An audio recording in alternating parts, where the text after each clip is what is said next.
Little dino. Holy! That's a lot of damage. I ain't afraid no ghost. I ain't afraid no ghost.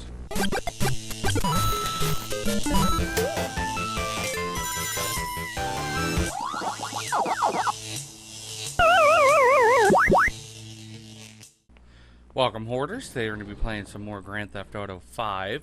And this testing Tuesday, we are going to be testing the Hotring Sabre. It's pretty much just a NASCAR that is based on... The base of the car is the Sabre Turbo, pretty much. I have mine set up to look like Dale Earnhardt Sr.'s 1999 car. I looked at some reference pictures. I didn't realize that the roll cage in his was red. I believe another one he had, it was black, but I liked how the red looked. I actually need to turn out my volume. We are going to be taking this around the test track. I don't know if I will be able to use it the standard way. But I'm going to try. In case you're wondering, apparently it is supposed to be based off of Dale Earnhardt Sr.'s car, but for like the copyright stuff, obviously none of the brands are real, and the number's 5 instead of 3. Because I know if I didn't clarify that, I know someone would post in the comments, well, his number's not 5, it was 3. Yeah, I know. For being so mean. The problems with this car, I have been using this since I bought it as my primary car. This is like the only thing I've been driving. Oh, I didn't realize what the idle sounds like. That's noise. You can't change the exhaust tip color. I wish you could. The only gotta burp. The only thing you can change on this is the paint color, which the primary is like the black on this, and the secondary is a roll cage color. You can change the livery and the ride height, normal stuff like armor, engine upgrades, turbo, bulletproof tires. After this video, I'm going to take the armor off of it so I have that extra edge during the races, because otherwise I don't have really much other help. I also recommend buying this specifically so you can do the races, because it's if you use the stock one they provide you with, it's not going to really help you, because everyone else most likely already owns the real owns one and has it maxed out. So I recommend buying it. If you win, I think it's like 17 or 18 races, coming in first place if you had like full lobby of 30, you'll easily be able to make your money back on this. I think I probably already did. I did like 6 races today and made 118 grand, dead even for some reason. I've made quite a bit doing this. I want to check something. I hear explosions, and I don't want to have to deal with this right now. Obviously no lights. You can put underglow on it, but I don't do that because I like cars looking like the real stock versions. Acceleration is like full. It's completely full. Top speed is actually not that great. It says 120 on the speedometer. You can get it to hit 140, I believe, if you hit like speed strips and stuff. But it's not that great. It might hit 200 miles an hour in the GTA universe, but in like the real numbers, it's not hitting that.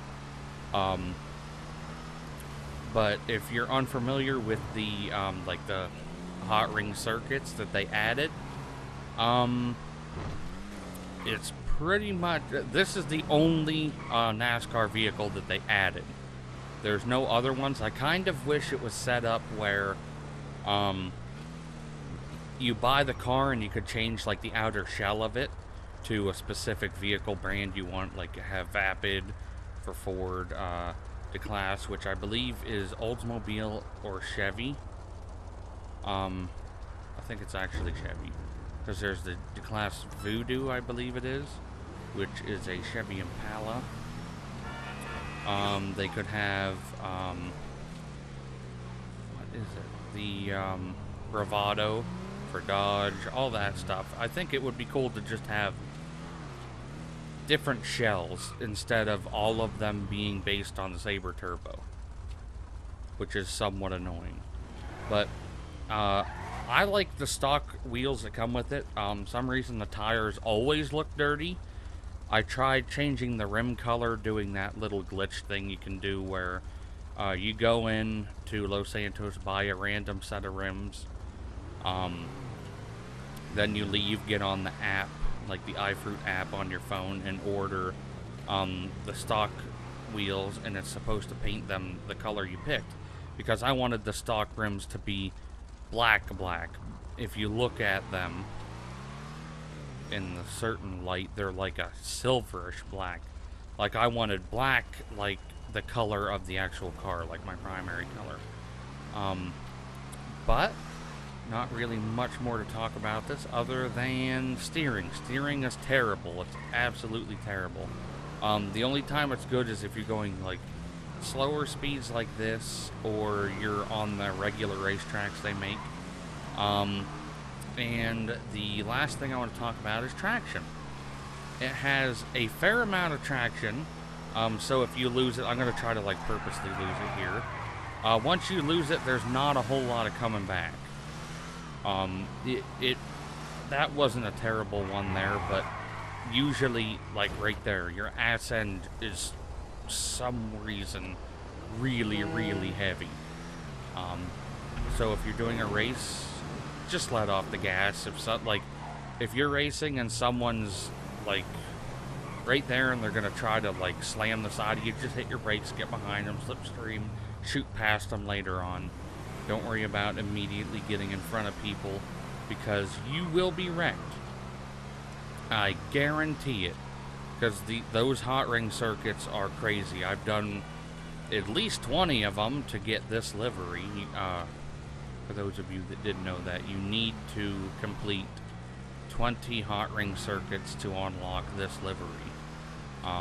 And once this one's unlocked, all the other ones are already going to be unlocked, because I believe they go by 5s up until that. I'm not sure. But let's now take this over to the test track and see what we can get with it. Much to my surprise, you can actually use these on the standard sports car races. Which is nice, because now I don't have to use my phone to time it. It's so hard to get the start on this without getting the boost after doing so many races. First person on this is pretty bad. I don't recommend it. You can't really... The only way you can really see the speedometer accurately is if you hold the X and turn the wheel like 3/4 of the way to the right. It's kind of annoying. I'm kind of worried about going too quick on a couple turns of this, because, like I said, it's like really sticky tires. Not technically sticky tires, but it's got really good grip, and then if you lose it, you're gonna lose it. Brakes are pretty bad as well. And this isn't made for lots of turns. Made for making left turns, and that's not it. I actually do believe that this was the one originally. I believe it was one of the race cars that they had on what was it? San Andreas. I believe they had hot ring circuits on there, but I'm not 100% sure. I think it was the ones that you would do inside of stadiums, but I might be wrong on that, because it's just a vague memory of it. Honestly, this car's not going that fast. Like I said, it's not even that fast of a car. The only thing that makes those races interesting is that all of the cars are even. You can only use one car. Which it's like the same principles if you used any other car, and everyone had to use the same one. We almost lost it, but I don't think that's going to affect time at all. The acceleration's good, but it seems like it has almost like traction control off the line sometimes. Like it has to roll like 3 or 4, like you have to have your wheels rotate like 3 or 4 times before you can really lose all traction. Like doing a burnout or something. That was a little wide, but what'd we get? We got 2 minutes 18.007 seconds. I could have said 007, but that would have been a bit nerdy. I'm not sure where that puts us, so let's head on over to Leaderboard and find out. As you can see, the Hotring Sabre finished in 35th place at 2 minutes 18.007 seconds, right behind the Declasse Rapid GT. Honestly, I feel like the vehicle could have been faster, but I think if they did make it faster, they would have to put it under the supercar category instead of the sports category. I think they kind of dumbed it down a bit so they could put it in the sports category, which is kind of annoying, but I kind of see where they come from in a little way. But now let's take it on over to the drag track and see what we can get with it on there. Okay, I think this is where it'll actually shine pretty good, because it's a straight line. I do kind of wish you could change a little more things on it. I know that, like, real NASCAR, there's a lot of like specifications that you have to have. You can't use a lot of certain things.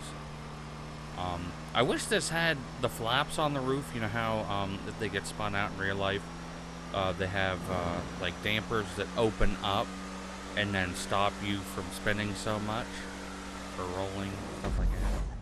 What did we get? 25.394 seconds. I'm not sure how quick that is. So let's head on over to Leaderboard and see where we placed. Yet again, we finished in 35th place, this time at 25.394 seconds, tied with the Pfister Comet. I don't know, it's kind of underwhelming to me for a NASCAR vehicle to be as quick as a Porsche 911. I think that's kind of dumb, but Porsches are pretty quick, actually. But I kind of expected it to go faster. I know that NASCAR vehicles don't have great acceleration, and this is a very short track. That could just be it. I know they don't have great acceleration, but they have good top speed, because they'll stay around, I think the average is 200 miles an hour around the track, depending on what track, obviously. But I don't know. I didn't get what I expected from the car, but I do find myself using it quite a bit. I really do like the vehicle.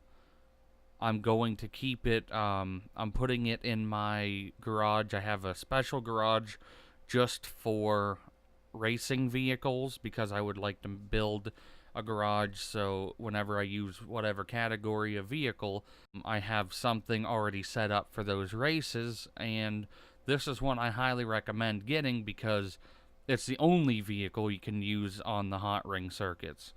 I kind of hope that they add more, or there's a few more things coming to this DLC, because as of now there has only been 5 vehicles added. I would like to see more coming up. I would like to see more options for the vehicles, I guess, like different bodywork options.